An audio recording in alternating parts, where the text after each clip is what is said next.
चलिए, तो ये 15 थे क्वेश्चंस डीपीपी 1 में और उनके आंसर्स यहाँ मौजूद है। अब आप बताइए आप कौन से डिस्कस करना चाहेंगे इसमें, स्टार्टिंग फ्रॉम 1 to 5 में कोई फोर्थ वाला, सॉरी थर्ड, ओके 6 to 10, 7, दरवाजा खोल सो हम आगे, कहना आगे ना दानियाल,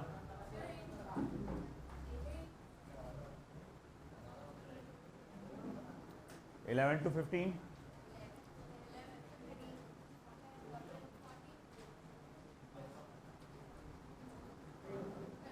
कितने लोगों ने सॉल्व किया वैसे? तो फिर वही लोग बोले बस बेटा इधर जगह खाली, आप उधर उधर उधर उधर उधर उधर कर, चलो आ गया, चलो आ गया, आ गया उधर से, दरवाजा बंद नहीं होता ठीक से, पीछे के दोनों भी आ गया, दरवाजे में आ जा रहा पूरा वो चेयर, बंद कर दे बेटा सो।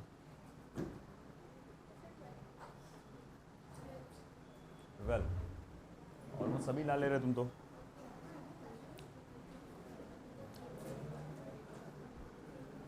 देखो problem number 3, a mass of 1 kilogram is suspended by a string A, another string C, and is connected to lower end. If a sudden jerk is given to C, then ठीक है, देखो क्या होता है प्रॉब्लम नंबर 3 में,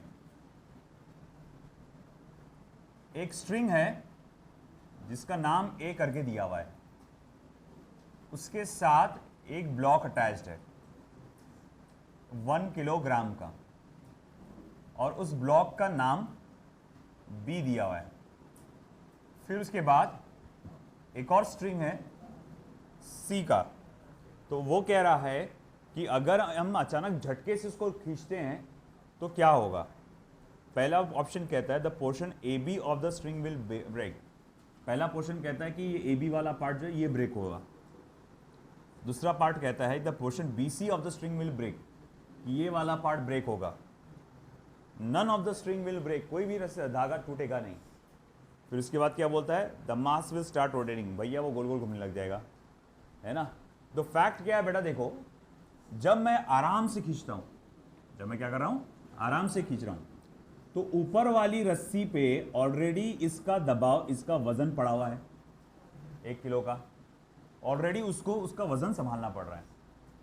और जब मैं इसको नीचे से खींचता हूं तो ऊपर वाली रस्सी को सबसे ज्यादा फोर्स को बर्दाश्त करना पड़ता है, इस 1 किलो के वजन को, साथ ही साथ मेरे हाथ में जो फोर्स लग रहा है उसको भी, है कि नहीं।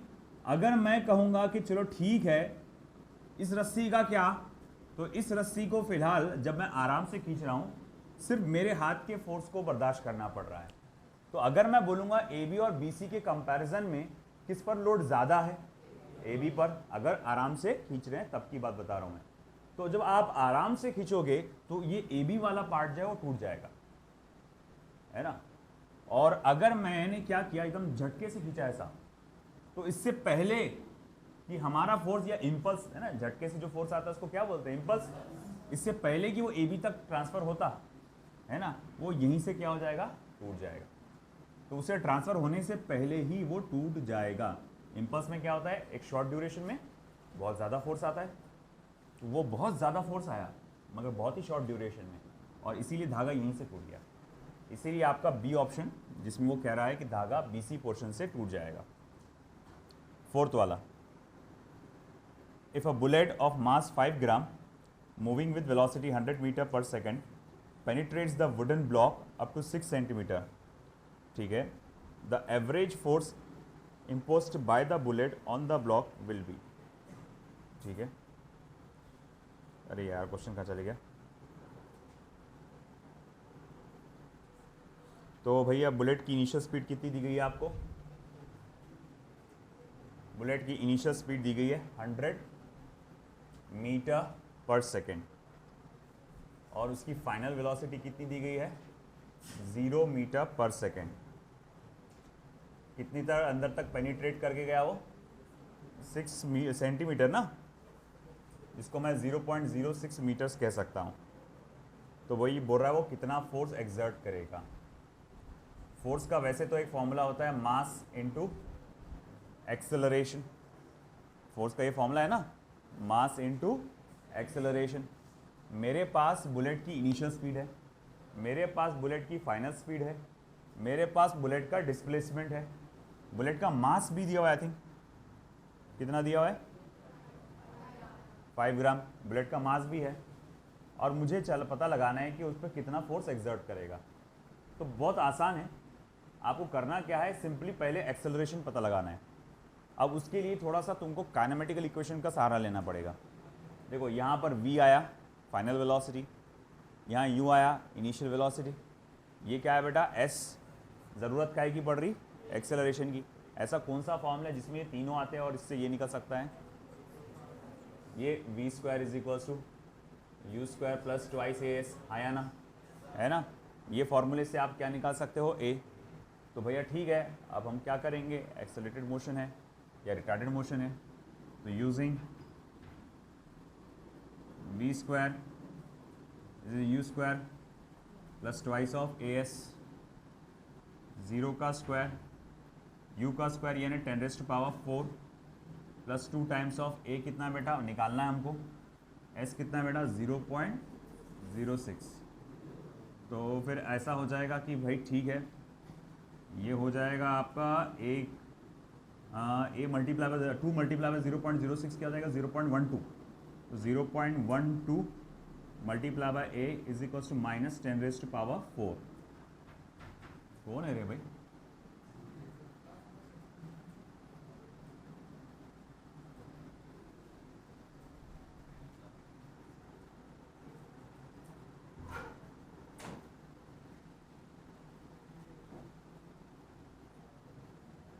चलो जल्दी जल्दी आगे, ये 2 सीट्स खाली है।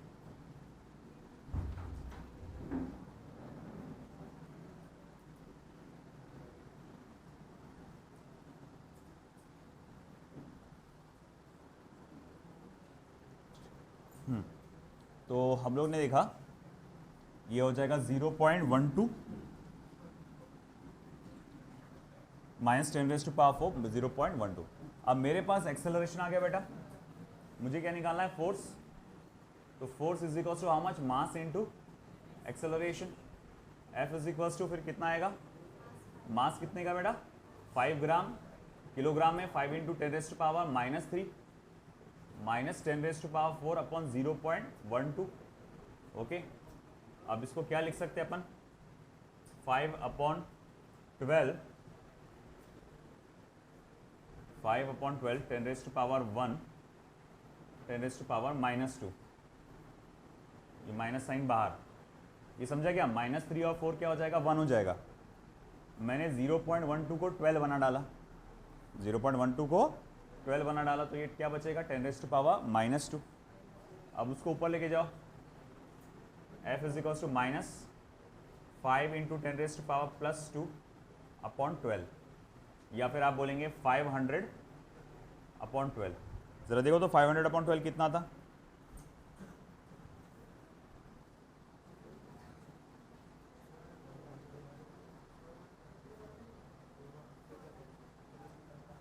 फोर 1 7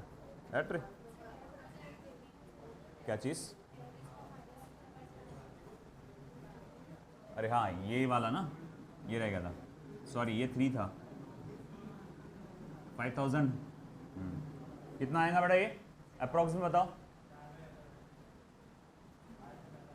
चलो चलो देखो 20, देखो पहले इसको 2 से डिवाइड करो, तो वो हो जाएगा 2500/6, फिर और डिवाइड होता वो 1250 डिवाइडेड बाय 3,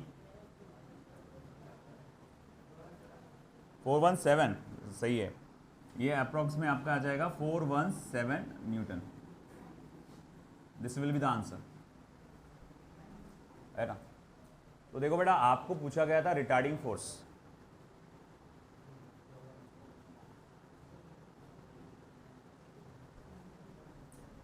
है ना। हम लोग क्या देख रहे हैं बेटा, जब बुलेट अंदर घुसती है तो ये जो आपका सिस्टम होता है आसपास का, जो उसका सराउंडिंग होता है, वो बुलेट को रोकने की कोशिश करता है। तो जब वो बुलेट को रोकने की कोशिश करेगा तो उस पर वो क्या लगाएगा, रिटार्डिंग फोर्स। क्या लगाएगा, रिटार्डिंग फोर्स। और हमने वही कैलकुलेट किया सर में। ये माइनस में क्यों आया मालूम क्या, क्योंकि अभी फिलहाल आप क्या निकाल रहे थे, रिटार्डिंग फोर्स, कि आसपास का जो सराउंडिंग है बुलेट पे कितना फोर्स लगा रहा है ना। फिर हम लोग कहेंगे to every action there is equal and opposite reaction. जितना वो आजू बाजू का सराउंडिंग बुलेट पे फोर्स लगा रहा है, बुलेट भी क्या कर रहा है, उतना ही इस पर फोर्स लगा रहा है। अच्छा ठीक है, फिर हम लोग ने बोले कि ठीक है, हम कैसे निकालेंगे कि भैया इसका रिटार्डिंग फोर्स कितना था। तो हम लोग ने कैसे निकाले, कि देखो हमको मालूम है फोर्स का फॉर्मूला होता है मास इंटू एक्सेलरेशन, है ना, हमको सभी को मालूम है। बुलेट का मास है, एक्सेलरेशन मिल जाए तो काम हो जाएगा। बोले वो कैसे पता चलेगा, तो बोले आप एक सिंपल क्या करो, ये तीनों डेटा को पकड़ो एक साथ। जैसे ये तीनों को देखे यू वी एस, तो अपने को वो फॉर्मूले का ख्याल आया, v square is equal to u square plus twice a s. अब यहाँ पर अपन ने क्या किए, डेटा डाले अपन ने, final velocity 0, initial velocity, displacement, ये सब डाल के आपने क्या करे, एक्सेलरेशन की वैल्यू निकाले। फिर वही एक्सेलरेशन की वैल्यू फोर्स के फॉर्मूले में डाल दिया आपने, मास इंटू एक्सेलरेशन। फिर आगे आपका मैथमेटिक्स काम में आया, थोड़ा सा आपने इसको कैलकुलेट किए और आपको आपका आंसर मिल गया, दैट इज 417 न्यूटन। ठीक है, लिख लो।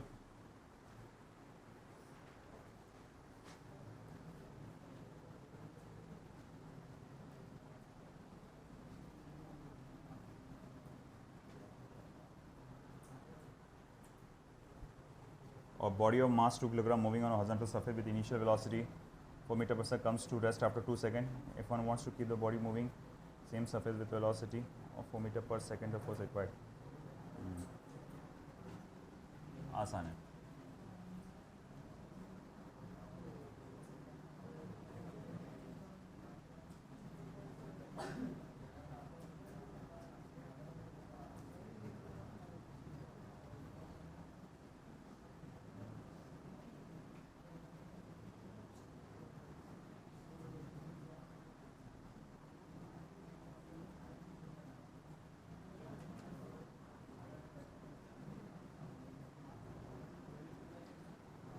बहुत आसान क्वेश्चन है ये।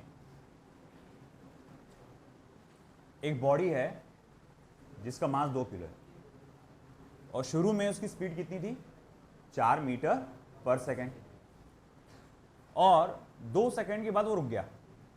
अब क्यों रुका, आजू बाजू का जो सराउंडिंग होगा मीडियम आसपास, उसने क्या किया होगा, उसको फोर्स लगाया होगा, रेजिस्टेंस फोर्स बोलते हैं जिसको, फ्रिक्शन फोर्स बोलते हैं, है ना। अगर मैं किसी चीज़ को ऐसा नीचे ज़मीन पर ऐसा घसरा के फेंकता हूँ तो क्या होगा, जाएगा वो, और फ्रिक्शन के कारण थोड़ी देर के बाद रुक जाएगा, है कि नहीं।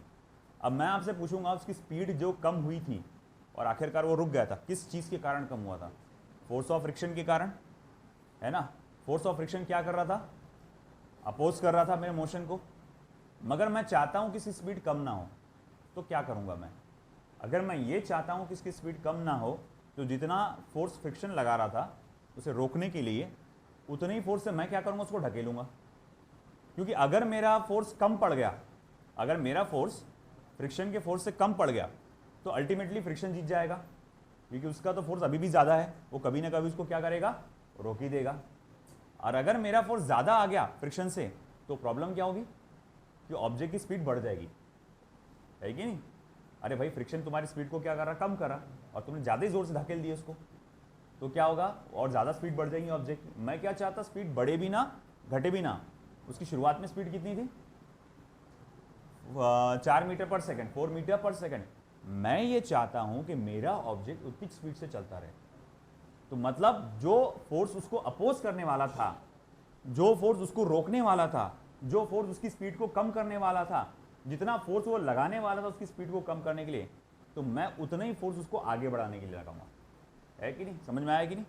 तो अब मैं क्या कैलकुलेट करूंगा यहां पर, कि कितना फोर्स उसको रोकने वाला था, कितना फोर्स रोकने वाला था। अब अगर मुझे ये पता चल जाए कि कितना फोर्स उसको रोकने वाला था, उतना ही फोर्स मुझे उसको क्या करना पड़ेगा, लगाना पड़ेगा, ताकि वो सेम स्पीड से चलता रहे। कंसेप्ट समझ में आया क्या, कि देखो भाई, जब आप किसी चीज़ को ढकेलेंगे ऑब्जेक्ट सरफेस पे या कहीं पे भी, तो एक वक्त के बाद वो धीरे धीरे इसकी स्पीड कम होती है और आखिरकार वो रुक जाता है। मैं पूछूंगा आपसे, किसने रोका उसको, तो बोले आजू बाजू के सरफेस का, एनवायरमेंट का, फ्रिक्शन ने रोका। समझ में आ रहा ना। उसने क्या किया, उसकी स्पीड को कम किया। मैं चाहता हूं कि जितनी स्पीड से मैंने ढकेला, कितनी स्पीड से ढकेला, 4 मीटर पर सेकंड, वो उतनी स्पीड से चलता रहे। अगर तुम उसको ऐसा ढकेल के छोड़ दोगे वो तो पॉसिबल नहीं, फ्रिक्शन तो क्या करेगा, स्पीड को कम कर देगा। मगर मैं ये चाहता हूँ वो उतनी स्पीड से चलता रहे चलता रहे चलता रहे, तो मुझे लगातार उसको लौटना पड़ेगा हाथ से, है कि नहीं। अरे एक बच्चा जब खेलता, भाई बच्चा जब वो गाड़ी को फेंकता ऐसे यूँ करता है ना, तो थोड़ी देर बाद गाड़ी रुक जाती। तो बच्चे को मालूम है कि भाई गाड़ी को स्पीड से चलाना है तो उसको लगातार खींचते रहना पड़ेगा, एक फोर्स लगाना पड़ेगा उसको।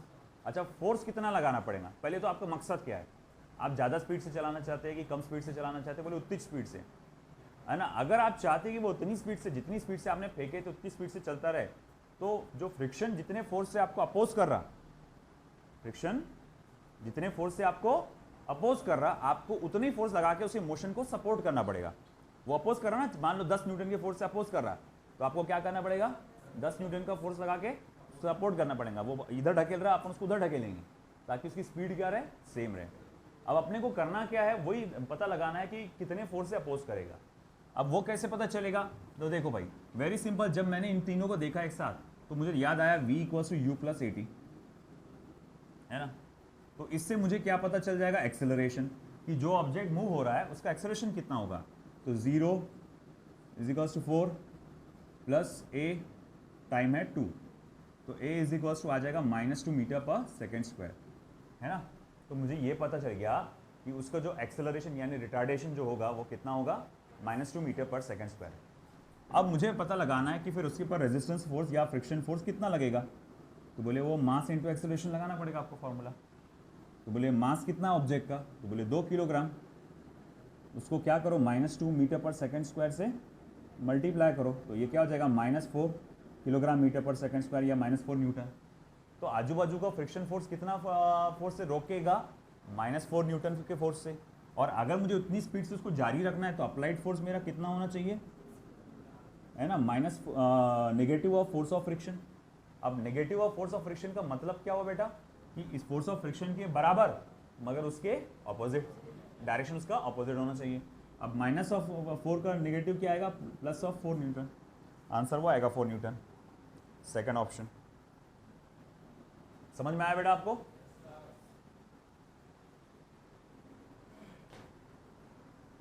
लिख लो।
चलो हुआ बेटा, बहुत आसान अगला वाला क्वेश्चन।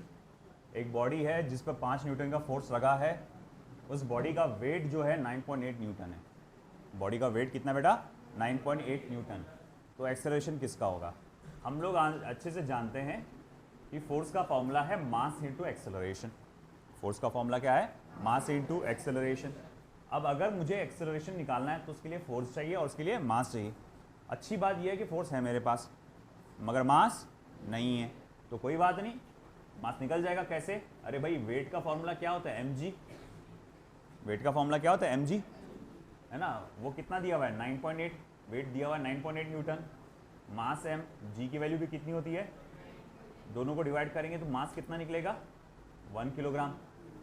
अब ये मास की वैल्यू यहाँ डाल दो तो फोर्स की वैल्यू क्या हो जाएगी फिर, 1 मल्टीप्लाई बाय, सॉरी एक्सेलरेशन निकालना है ना, तो फिर 5 = 1 multiply by a Therefore A is equals to 5 meter per second square.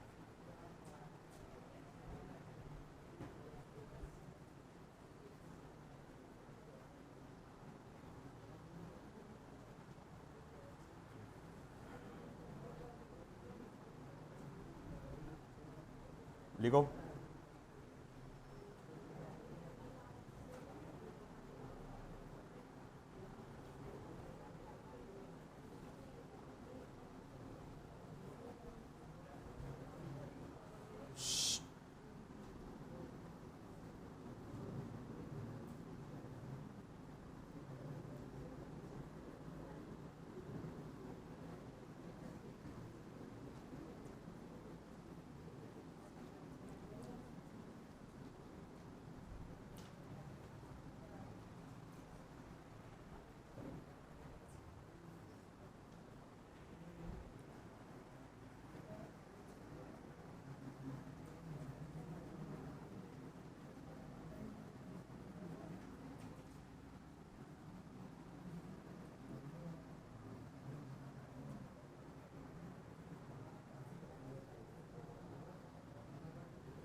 Ninth,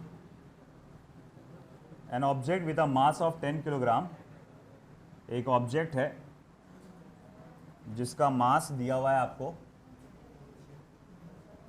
10 kilogram, moves at a constant velocity of 10 metre per second, constant velocity of 10 metre per second से move हो रहा है। और constant force then acts for 4 seconds, फिर बाद में एक constant force act करते गया ऑब्जेक्ट पर 4 सेकंड के लिए, एंड गिव्स इट इस speed of 2 metre per second in opposite direction. और उसने उसको स्पीड दिया 2 metre per second but in opposite direction. Acceleration produced क्या आएगा वो पूछा गया, तो मास की तो जरूरत ही नहीं है उसको, है ना। तो उसने पूछा है कि एक्सेलरेशन कितना आएगा। तो देखो एक ऑब्जेक्ट है जिसका मास था कितना बेटा, 10 किलो। कितना था, 10 किलो। वो ट्रैवल कर रहा था सुकून से एक स्पीड से कितनी, 10 मीटर पर सेकेंड, चुपचाप अपनी डायरेक्शन में 10 मीटर पर सेकेंड की स्पीड से ट्रैवल कर रहा था। फिर उसके बाद आपने उस पर लगाया फोर्स, आपने लगाया उस पर फोर्स, कांस्टेंट फोर्स लगाया, और लगातार मैं वो फोर्स 4 सेकंड तक लगाते गया, 4 सेकंड तक वो फोर्स लगाते गया। अब उस फोर्स के कारण क्या हुआ कि वो ऑब्जेक्ट में अब उसकी स्पीड चेंज हो गई। अब वो 10 की जगह 2 हो गई, और वो भी अपोजिट डायरेक्शन। क्वेश्चन में पढ़ो आप, उसमें लिखा हुआ है which gives the force -2 metre per second in the opposite direction. देखो इधर लिखा हुआ नहीं है, a constant force then acts for 4 second on the object. एक कांस्टेंट फोर्स और एक्ट होता है ऑब्जेक्ट पे 4 सेकंड के लिए, which gives the speed of 2 metre per second in opposite direction. जो क्या करता है, उसको अपोजिट डायरेक्शन में स्पीड कितनी देता है, 2 मीटर पर सेकंड। अब वो जो स्पीड मिली उसको अपोजिट डायरेक्शन में मिली, इसीलिए मैंने उसको क्या लगाया, -2 लगाया। आप चाहे तो वेक्टर फॉर्म में भी कर सकते हैं, आई कैप हाई कैप लिखकर, मगर अब तो थोड़ा बहुत नॉलेज आ जाना चाहिए, तो इसीलिए अपन थोड़ा डायरेक्ट कर रहे हैं। तो -2 मीटर पर सेकंड। तो उसने पूछा एक्सेलरेशन क्या आएगा। हमारा ब्रीफ नॉलेज ये कहता है कि एक्सेलरेशन निकालने के लिए बेसिक फॉर्मूला है v - u/t। बेसिक एक्सेलरेशन निकालने के लिए 1D का हमारे पास फॉर्मूला है। अगर ऐसा है तो फाइनल वेलोसिटी कितनी है, -2। फाइनल वेलोसिटी कितनी है, -2, माइनस u कितना है, इनिशियल वेलोसिटी। ओ सॉरी, वो उल्टा कर डाला मैंने ना, sorry my mistake. Initial velocity कितनी थी, 10 मीटर पर सेकेंड, और टाइम कितना देर लगा, 4 सेकेंड। अब ये माइनस माइनस क्या हो जाएंगे, प्लस, तो -12/4, तो कितना हो जाएगा, -3 मीटर पर सेकेंड स्क्वायर। क्या हो गया, तो आंसर आया सेकंड ऑप्शन। समझ में आया आपको, लिख लीजिए। क्या आदि बाकी नहीं, वेरी गुड वेरी गुड। हम सब का उबाल कम हो गया।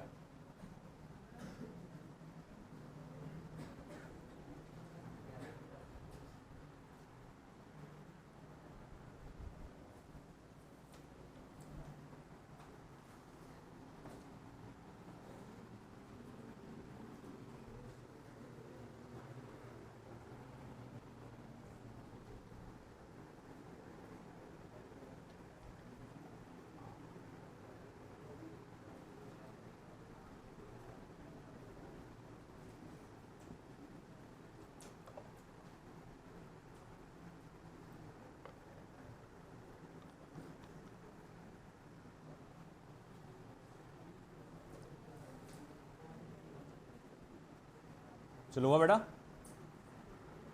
अब देखो 10th वाला। A particle of mass 0.3 kilogram, एक पार्टिकल है जिसका मास है 0.3 kilogram, subjected to a force of, उस पर फोर्स लग रहा है लगातार कितना, -kx, जहां पर k की वैल्यू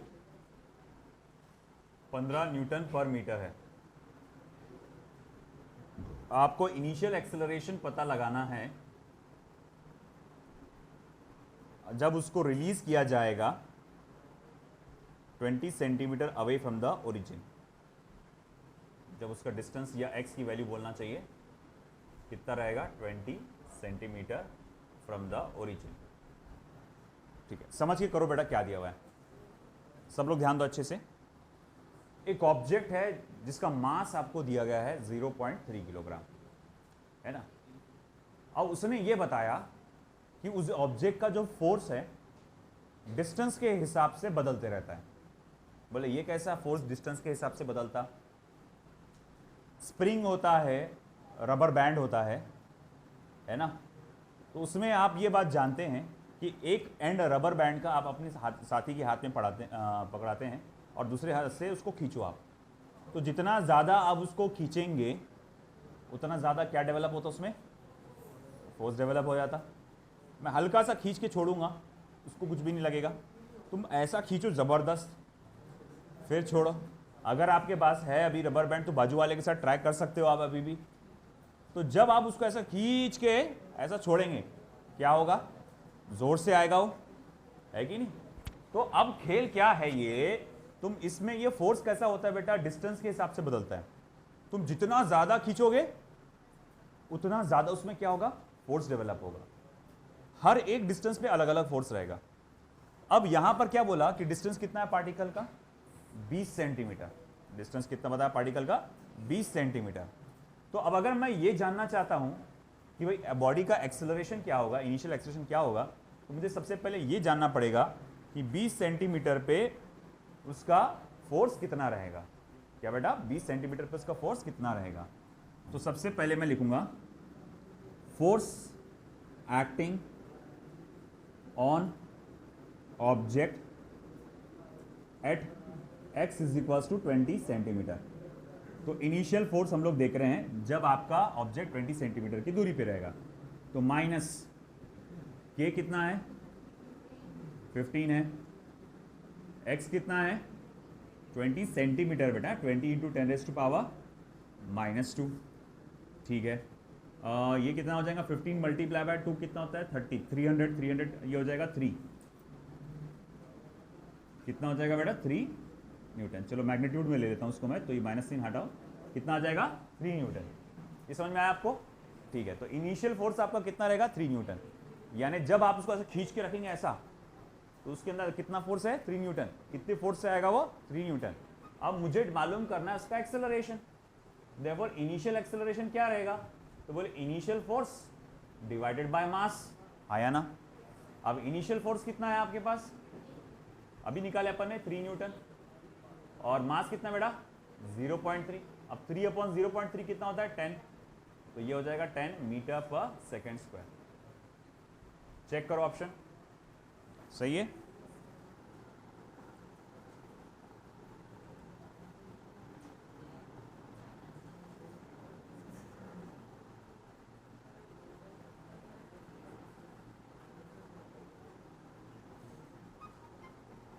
अमजद उंगली करो।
मास इनटू एक्सेलरेशन।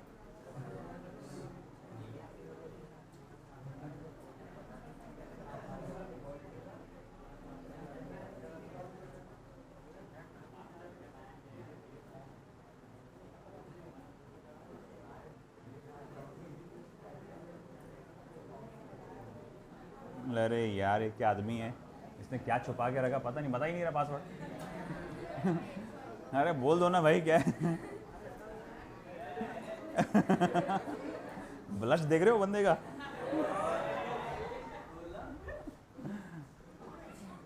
अरे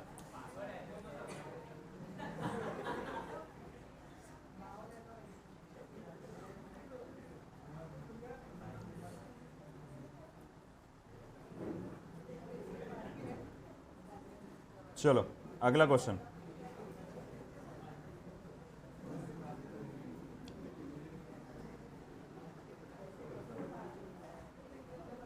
इलेवेंथ वाला, a 5000 kilogram rocket is set for vertical firing.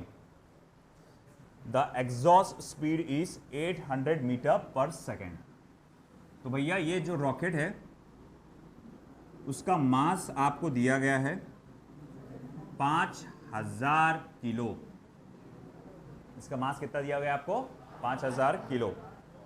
और उसको सेट किया गया वर्टिकल फायरिंग में, मतलब वो अर्थ से लॉन्च होने वाला है। The exhaust speed is 800 metre per second. यहां से निकलने वाला एग्जॉस्ट मतलब वो जो गैस बर्न होकर बाहर निकलती है ना, आपको याद होगा मैंने बताया था कि यहां पर जो रॉकेट का केस होता है और जो बलून का केस होता है, उसमें जो है स्पीड जो होती है बाहर से निकलने की, जो हवा बाहर निकलती है, तो उसकी स्पीड कैसी होती है? कांस्टेंट होती है, मगर उसका मास लगातार क्या होता है? फ्यूल का कम होते चला जाता है।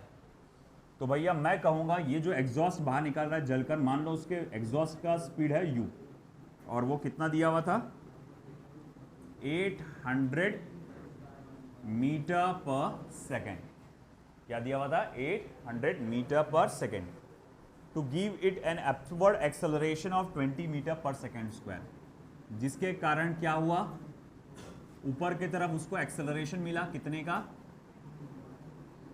कितने का एक्सेलरेशन मिला बेटा? 20 मीटर पर सेकेंड स्क्वायर। ठीक है। फिर उसने बोला the amount of gas ejected per second to supply the needed thrust is, यानी कितना गैस हर एक सेकेंड में बाहर निकल रहा है जलकर, आपको यह पता लगाना है ना। कितना मास जल के बाहर निकल रहा है हर एक सेकेंड में, आपको ये पता लगाना है। तो बोले कैसे पता लगाएंगे? तो देखो बेटा इधर ध्यान दो, सब लोग इधर ध्यान दो। अब ऐसा है कि यहां पर रॉकेट पे जो फोर्स लगेगा ये इक्वल एंड ऑपोजिट होगा एग्जॉस्ट के फोर्स के बराबर। इक्वल होगा एग्जॉस्ट के फोर्स के और अपोजिट होगा उसके डायरेक्शन के, है ना। जैसे कि आपको याद होगा मैंने कहा था कि रोलिंग चेयर है, उस पर बैठे हुए अपन, है ना, पैर ऊपर करके, और अपन एक भारी ऑब्जेक्ट को ऐसा फेंकते हैं तो वो ऑब्जेक्ट उधर जाएगा मगर अपन थोड़ा सा पीछे आ जाएंगे। तो बोले ऐसा क्यों होता है? तो भाई वो कंजर्वेशन ऑफ मोमेंटम एक वो भी केस है, और साथ ही साथ ये थर्ड लॉ भी है। तो every action there is equal and opposite reaction. जब आपने फोर्स लगाया ऑब्जेक्ट पे उसको उधर फेंकने के लिए, तो उसने भी आप पर फोर्स लगा के आपको ढकेला उधर। तो डिपेंडिंग आपका मास कितना है उतना सरकेंगे। आप अगर हल्के हैं तो ज़्यादा सरकेंगे, आप अगर भारी है तो कम सरकेंगे। तो अब ऐसा है कि ठीक है, जब रॉकेट बर्न करके बाहर निकल रहा है तो फोर्स से क्या हो रहा है? बाहर निकल रहा है।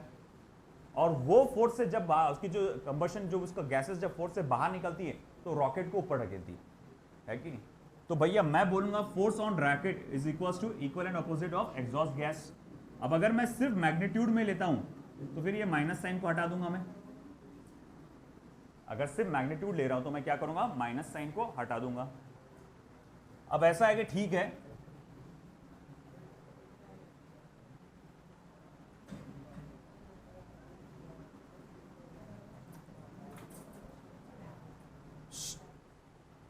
अब जब ये एक्सेलरेशन ए से ऊपर जाएगा, एक्सेलरेशन ए से जब ऊपर जाएगा तो रॉकेट पे फोर्स कितना आएगा? तो उसका फोर्स आएगा mg+a। mg+a बताता हूं मैं थोड़ी देर में ऐसा क्यों। और एग्जॉस्ट का फोर्स कितना रहेगा, u d m upon d t. असल में यहां पर जो मैं दिखा रहा हूं आपको एम जी प्लस ए क्यों आया, इसके पीछे का कारण है एक फोर्स सूडो फोर्स नाम का। ये अभी आपको आगे आने वाला है, जब मैं कनेक्टेड मोशन पढ़ाऊंगा तो उसके बाद में उसमें इसको डिटेल में पढ़ाऊंगा, तब आपको पूरा क्लियरली समझ में आएगा सूडो फोर्स क्या होता है। एक थोड़ा सा मिसाल के तौर पे मैं आपको बता देता हूँ। आप कोई चीज़ को आराम से उठा रहे हैं, सामान को, कोई भारी भरकम वजन है, बोरी है, आप आराम से उसको उठा ले रहे हैं। मान लो आपने उसको झटके से उठा ली तो क्या होगा, अपने बॉडी में झटका आया था, शटर होता है अक्सर, है ना। अक्सर लोगों को एक कंप्लेंट सुनने में आई, अक्सर मैंने सुना है कि वो शटर, वो पीठ में दर्द है, बोले क्यों, शटर को झटके से उठा लिया था मैंने, है ना। तो होता क्या है कि जब कोई चीज़ को आप आराम से उठाते हो ना, स्लोली स्लोली, तो अगर वो चीज़ अगर 10 किलो की है तो आपको हाथ में फोर्स 10 किलो का ही फील होगा। मगर आप अगर झटके से उठाते हैं तो जिस डायरेक्शन में आपने उसको ऊपर उठाया उसके ऑपोजिट डायरेक्शन में एक फोर्स जनरेट हो जाता है, जिसको हम लोग कहते हैं सूडो फोर्स। जिसको हम लोग क्या कहते हैं, सूडो फोर्स। तो देखो पहले ऑब्जेक्ट को नीचे सिर्फ और सिर्फ क्या लग रहा था, ग्रेविटेशनल फोर्स लग रहा था, है कि नहीं।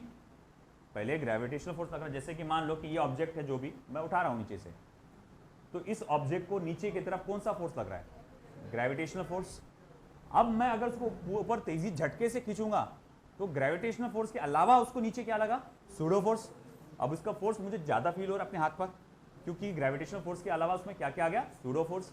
आप ये फील भी कर सकते हैं सूडो फोर्स को, कैसा, आप अपने दोस्त के साथ बैठे हो बाइक पर, है ना, आपका दोस्त क्या करता है, बाइक को झटके से बाहर आगे निकालता है, क्या होता, पीछे की तरफ झटका लगता है कि नहीं लगता, है कि नहीं। वो जा रहा था इस तरफ, उसका एक्सेलरेशन इस तरफ था, और आपको पीछे की तरफ क्या लगा, झटका लगा, उसको बोलते सूडो फोर्स।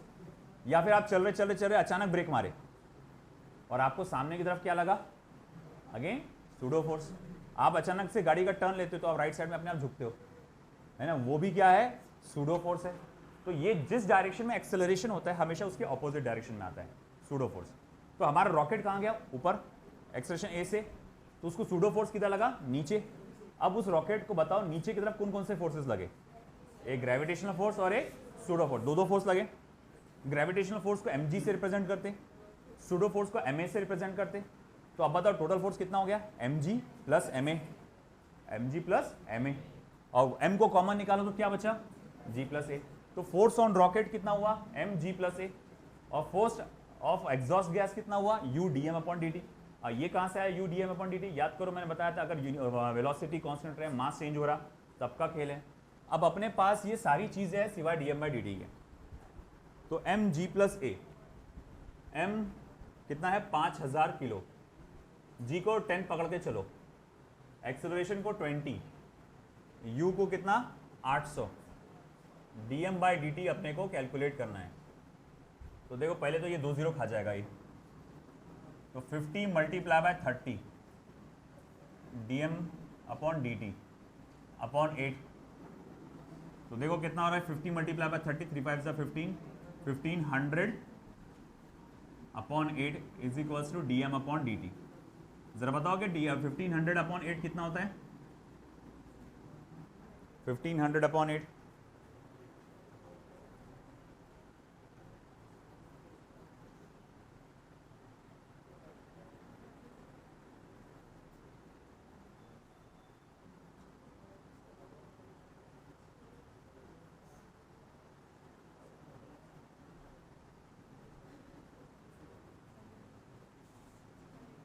कितना रहा,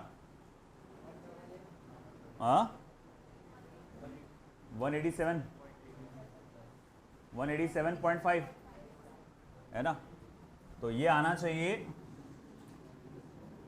187.5 किलोग्राम पर second. This should be the answer, 187.5 kilogram पर सेकेंड। आई बात समझ में, लिख लो बेटा फटाफट।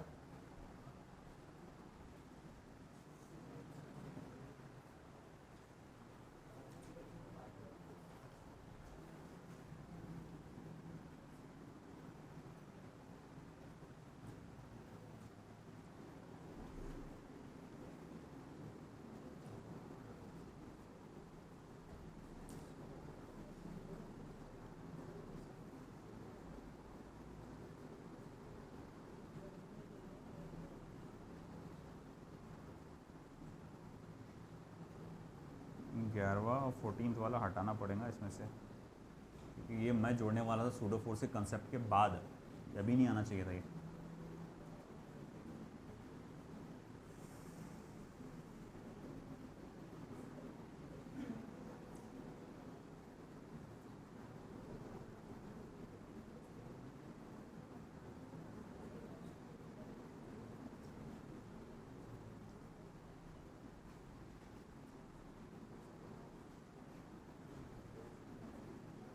हुआ? नेक्स्ट,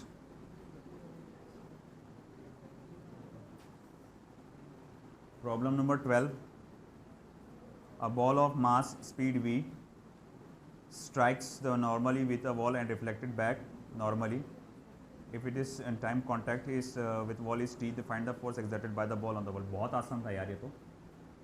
अच्छा एक बात बताओ, एक ऑब्जेक्ट गया स्पीड v से, टकरा के वापस आ गया, है ना, उतनी स्पीड से वापस आया। मान लो जाते वक्त उसका मोमेंटम स्मॉल एम वी था, जाते वक्त उसका मोमेंटम स्मॉल एम वी था, टकरा के वो वापस आया, उतनी स्पीड से वापस आया, तो कितना मोमेंटम होगा? Minus m v. जाते वक्त कितना था? Plus m v. आते वक्त कितना था? चेंज इन मोमेंटम कितने का? अरे ट्वाइस एम वी ना, -2 MV। अरे भाई अपन ने 2-3 बार करे ना सॉल्व, है ना। अगर वो सेम डायरेक्शन में जा रहा, फिर स्ट्रेट लाइन में जाके वापस आ जा रहा, अरे तुमको नहीं याद आ रहा, इसीलिए बोलता रिवाइज किया करो थ्योरी को। अपन ने चेंज इन मोमेंटम का कंसेप्ट पढ़े थे, अरे हाँ या ना, उसमें एक चेंज इन मोमेंटम की कंसेप्ट मैंने पढ़ाया था। एक ऑब्जेक्ट सीधा सीधा जाएगा, सीधा सीधा वापस आ जाएगा उतनी स्पीड से, तो चेंज इन मोमेंटम कितना होता है? -2 MV। फिर बाद में उसकी प्रॉब्लम्स भी सॉल्व कराया मैंने इम्पल्स के अंदर, 2 प्रॉब्लम सॉल्व कराया।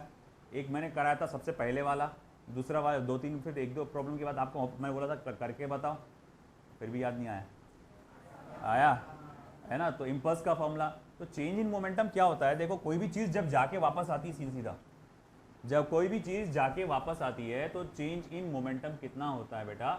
मैग्नीट्यूड में देखा जाए तो ट्वाइस एम होता है। कितना होता है?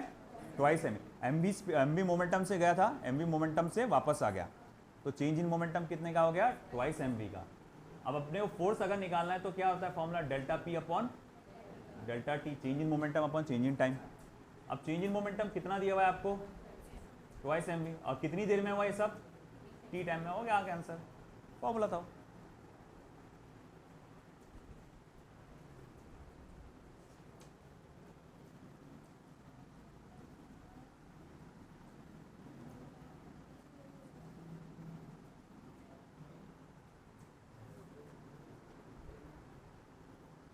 Thirteen, the tension in the spring is, अब वही है, ये आएगा थर्ड लॉ पे बेस्ड। स्प्रिंग दिया हुआ है आपको, उसको एक साइड से कितने का फोर्स लगा? इस साइड से 5 न्यूटन। तो भैया कुल मिला के फोर्स कितना लग रहा है स्प्रिंग को? 10 न्यूटन। इधर से 5, उधर से 5, है ना। उसका कितना खींचे, कितने फोर्स उसको खींच रहे अपन?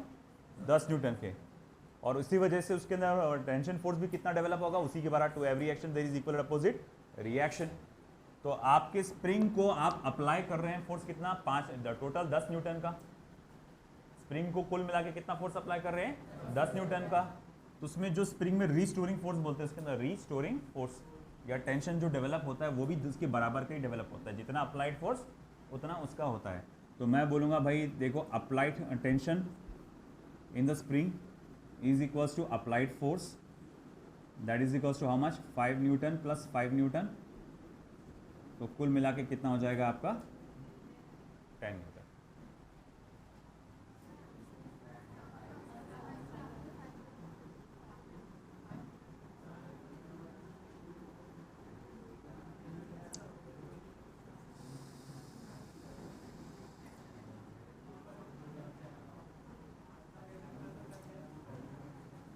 Will not produce any tension.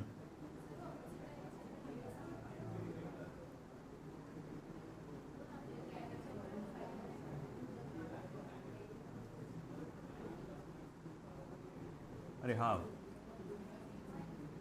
नहीं वो बराबर है 5 न्यूटन का, मैं गलत पकड़ लिया उसको। क्योंकि वैसे भी आपका 5 न्यूटन का फोर्स डेवलप हो ही जाता है वो, अगर सपोर्ट रहा तो भी।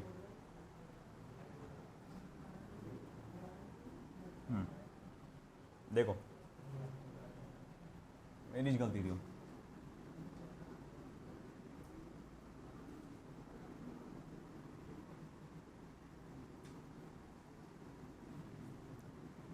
देखो ये स्प्रिंग है, रिजिड सपोर्ट से अटैच्ड है, और आप इस पे लगा रहे हैं फोर्स 5 न्यूटन का, तो जिसके कारण क्या होगा, स्प्रिंग में टेंशन डेवलप हो जाएगा।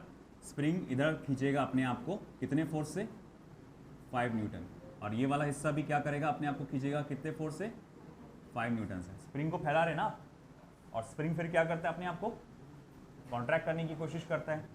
तो इस साइड जब आप फोर्स लगा रहे हैं तो कितने का फोर्स लगा रहे हैं, 5 न्यूटन का। स्प्रिंग में यहाँ इस हिस्से में कितना डेवलप हुआ टेंशन, 5 न्यूटन का, और ये हिस्से में भी कितना डेवलप हो गया, 5 न्यूटन का, जिसके कारण इसको भी फोर्स कितने का लगता है आपको, 5 न्यूटन का ही फोर्स लगता है इसको। यहाँ पर भी जो फोर्स, रिएक्शन फोर्स जो जनरेट होता है वो 5 न्यूटन का जनरेट होता है। तो आप जो देखते हैं कि इस तरफ जो आप दोनों हाथों से खींच रहे हैं, जब मैं दोनों हाथों से खींच रहा हूं इस तरह से, है ना, तो ये इक्विवेलेंट होता है इसी सिस्टम के, क्योंकि इस सिस्टम में भी क्या हो गया था, 5 न्यूटन का फोर्स जनरेट हो गया था ऑटोमेटिकली। जब आप ऐसा खींच रहे हैं तब भी वो उसी के इक्विवेलेंट होता है, इसीलिए टेंशन इन द स्ट्रिंग नहीं, सॉरी, ये स्प्रिंग जो है 5 न्यूटन ही माना जाएगा। फिर भी एक बार मैं उसको देखूंगा अच्छे से, मेरे को थोड़ा सा डाउट आ रहा है इसमें। तो अभी का फिलहाल आप ये सिस्टम का कंसिडर करके चलो, और इस हिसाब से इसका आंसर 5 न्यूटन रहेगा। अगला क्या है,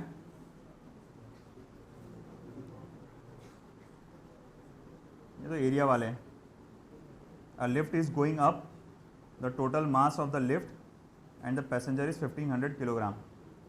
the variation in the speed of the lift is the given sample of graph. The tension in the rope pulling the lift at t equals to 11th second.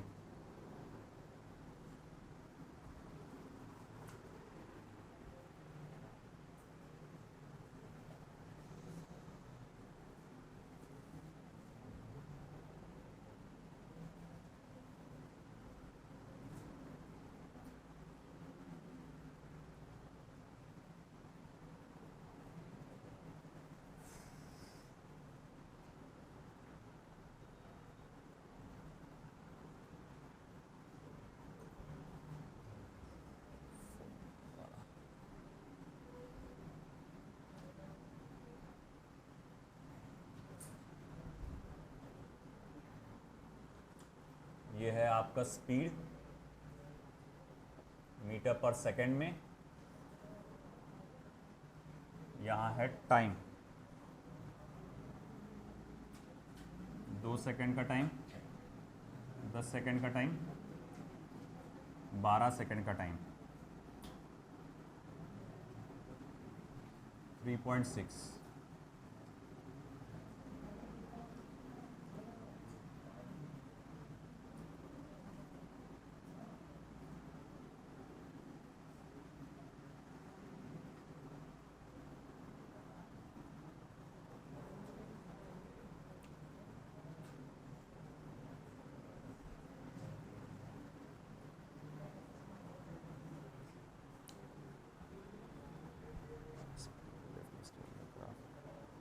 t equals to 11th second।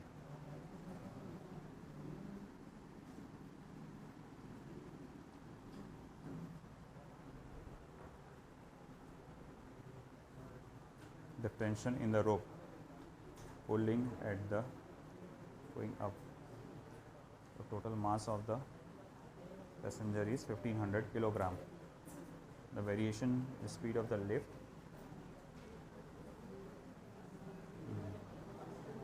Retardation होगा,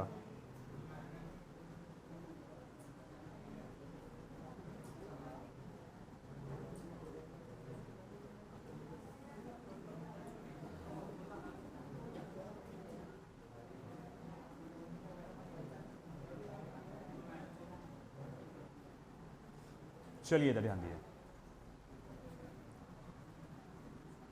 फिर से वो pseudo force का concept आ रहा, देखो इधर,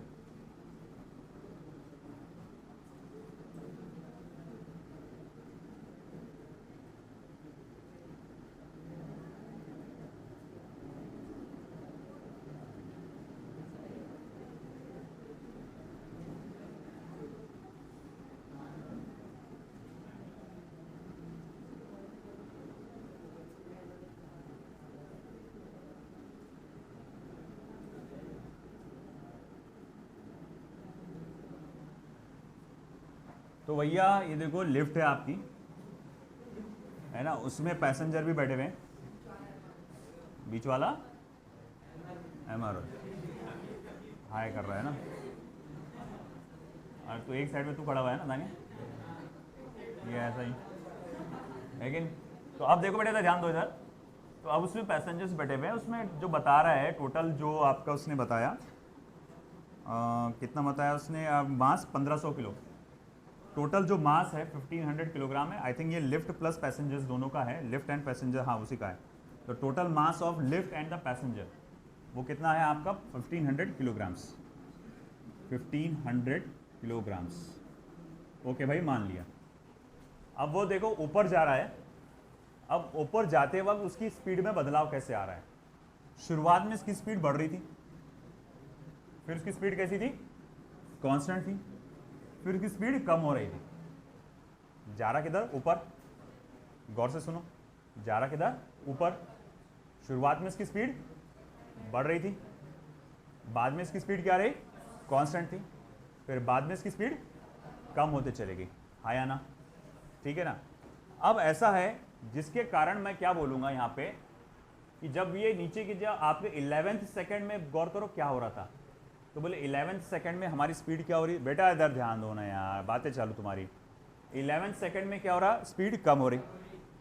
अब जब 11th सेकंड में स्पीड कम हो रही तो ये डेटा की मदद से मैं इसका एक्सेलरेशन निकाल सकता हूँ। बोले एक्सेलरेशन कैसे निकाल सकते हैं आप, क्योंकि बोले भैया ये वेलोसिटी वर्सेस टाइम ग्राफ है, स्पीड वर्सेस टाइम ग्राफ है। क्या ग्राफ है बेटा, स्पीड वर्सेस टाइम। फिर से बोलो कौन सा ग्राफ है, speed versus time graph. Acceleration निकालने के लिए आपको ग्राफ का स्लोप लेना पड़ेगा। एक्सेलरेशन निकालने के लिए क्या लेना पड़ेगा, ग्राफ का स्लोप।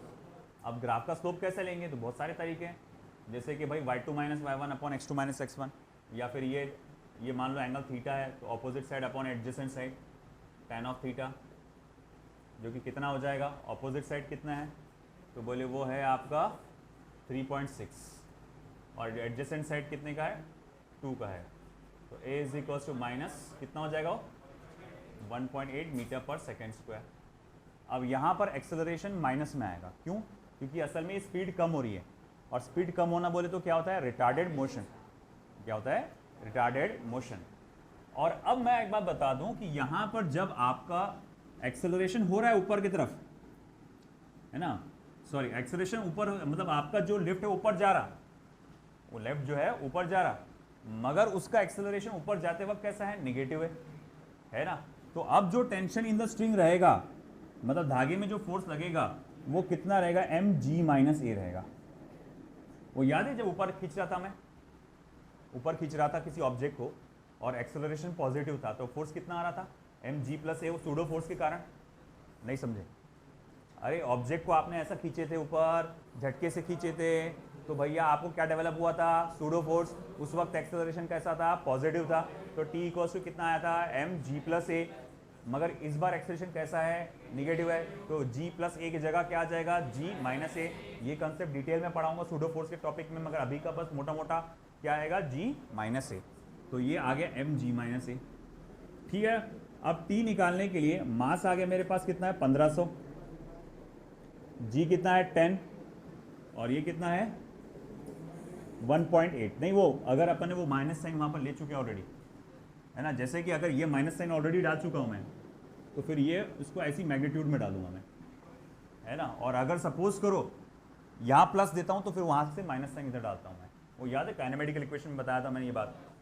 तो चलो ठीक है, तो 1500 मल्टीप्लाई बाय 10 माइनस 1.8 कितना होता,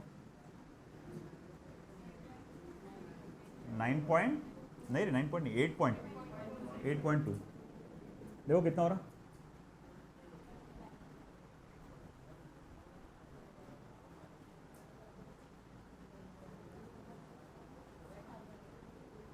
बारह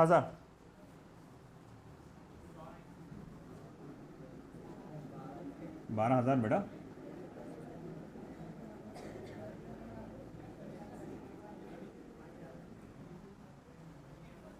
बारह हजार न्यूटन। कितना आ रहा है ये, 12,000 न्यूटन, इतना आएगा।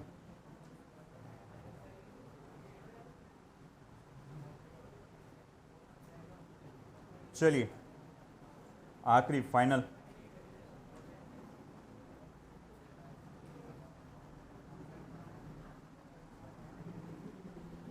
ये तो आना चाहिए था यार तुम लोग को।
A body of mass 2 kilogram is with has an initial speed of 5 metre per second. एक बॉडी है जिसका मास कितना दिया हुआ है 2 किलोग्राम, उसकी इनिशियल स्पीड जो है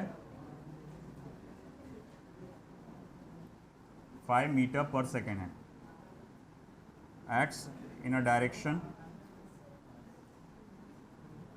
द फोर्स, ठीक है, the force versus time, the final speed of the body पूछा गया। ले अमजद, अमजद 12,000 नहीं आ रहा हूँ, कितना आ रहा हूँ? अच्छा 9.8 रखे तो फिर कितना हो रहा? अगर ये 9. हाँ वो ये फिर बाद में सिर्फ 8 रह जाता तो फिर 12,000 आता बराबर।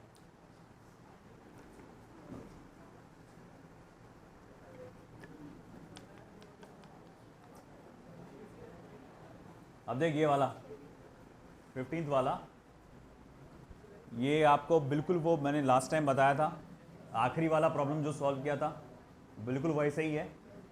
आपको मालूम है इम्पल्स जो है एरिया अंडर द कर्व के बराबर है। बेटा इधर ध्यान दे दे, इम्पल्स जो है एरिया अंडर द कर्व के बराबर है। अब इम्पल्स क्या होता है? चेंज इन मोमेंटम, यानी mv2 माइनस v1 होता है इम्पल्स, mv2 माइनस v1 होता है। तुम्हारे पास मास है v1 है, v2 निकालना है। अब एरिया अंडर द कर्व निकालना पड़ेगा, तो कितने एरिया है? जिससे पहले ये a1, फिर ये रेक्टेंगल, या फिर एक काम करो ये ट्रेपेजियम पकड़ लो पूरा, यहाँ से यहाँ तक का ट्रेपेजियम पकड़ लो, ये पूरा ट्रेपेजियम पकड़ो, फिर ये ट्रेपेजियम पकड़ो, फिर ये रेक्टेंगल a1 a2 a3। तो थोड़ा सेपरेट में ले लेते हैं। a1 कितना आएगा? देखो half of sum of parallel side, ये साइड और ये साइड का सम, यहाँ से यहाँ तक 4 और यहाँ से यहाँ तक 2, तो 2 + 4, ये ना sum of parallel sides, 2 + 4 multiply by height जो कि कितनी है 4, तो कितना हो रहा 6 × 2 = 12, तो भैया ये हो जा रहा 12 प्लस अब ये वाला ट्रेपेजियम, तो भाई ठीक है ये पैरेलल साइड्स, ये पैरेलल साइड, तो ये कितने की है 4 की, और ये कितने की है 2.5 की है। तो a2 = हाफ ऑफ 4 + 2.5, फिर मल्टीप्लाई बाय ये कितने का है 0.5 का है, तो ये कितना हो जाएगा 6.5 डिवाइडेड बाय 2 मल्टीप्लाई बाय 0.5, ये कुछ हो जाएगा आप 6.5 डिवाइडेड बाय 4 या फिर 13 डिवाइडेड बाय 8, 13 डिवाइडेड बाय 8 ऐसा भी लिख सकते हैं आप। फिर उसके बाद ये बचा रेक्टेंगल, ये लंबाई कितने की है, 2.5 की, और ये कितने की है, 2 की। तो ये एरिया A3 तो है भैया कितना हो जाएगा आपका, लंबाई है 2.5 की और ये चौड़ाई कितने की है, 2 की। तो ये हो जाएगा 5 + 5। अब करो ऐड इन तीनों को, देखो आंसर आ रहा क्या।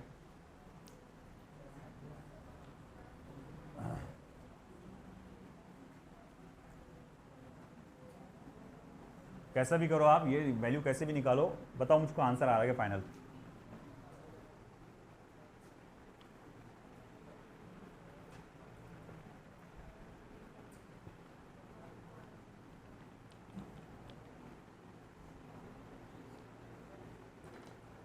मॉडल प्रिंट करें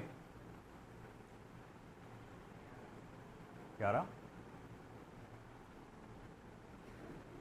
13/8 कितना है, कैलकुलेटर से देख लो। चलो 13/8 कितना है,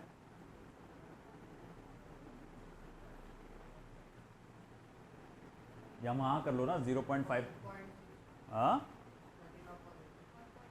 1.62, चलो 1.6 पकड़ लो। 13.6 + 5 18.6 के आसपास आना चाहिए। सॉरी,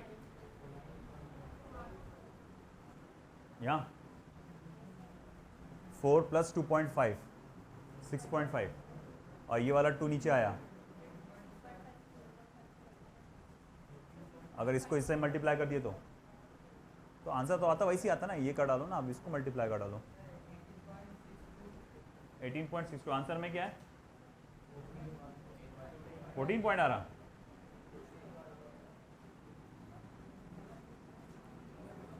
गलत कहाँ हो रहा फिर, कहाँ पे, यहाँ पे।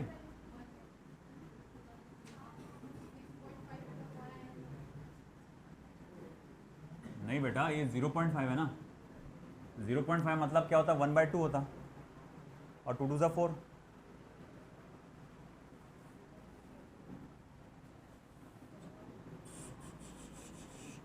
ये एक ट्रेपेजियम, ये एक ट्रेपेजियम, नहीं तो एक काम करो, उसको ट्रायंगल रेक्टेंगल करके सॉल्व करो। वो यार उत्तर यार, टाइम देख कहाँ तक पूछा हुआ इसमें, कौन से सेकंड तक पूछा हुआ इसने। 11 कहाँ से है इसमें, है ही नहीं 11। पूरा आखिरी तक पूछा क्या, बता एक मिनट।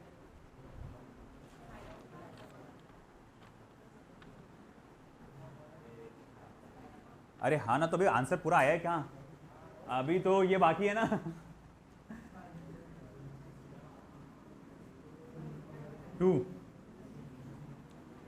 V2 -5, हाँ ये टोटल कितना आ रहा था, 18.6 पकड़ लो है ना, 18.6 2 से डिवाइड कर 9.3, 5 से ऐड करो कितना हो जाएगा वो। अब आ गए, अपन एरिया के साथ ही खेल रहे जबकि वो बाकी है इसका पार्ट। ठीक है, चलो law of conservation of momentum कल देख लेंगे।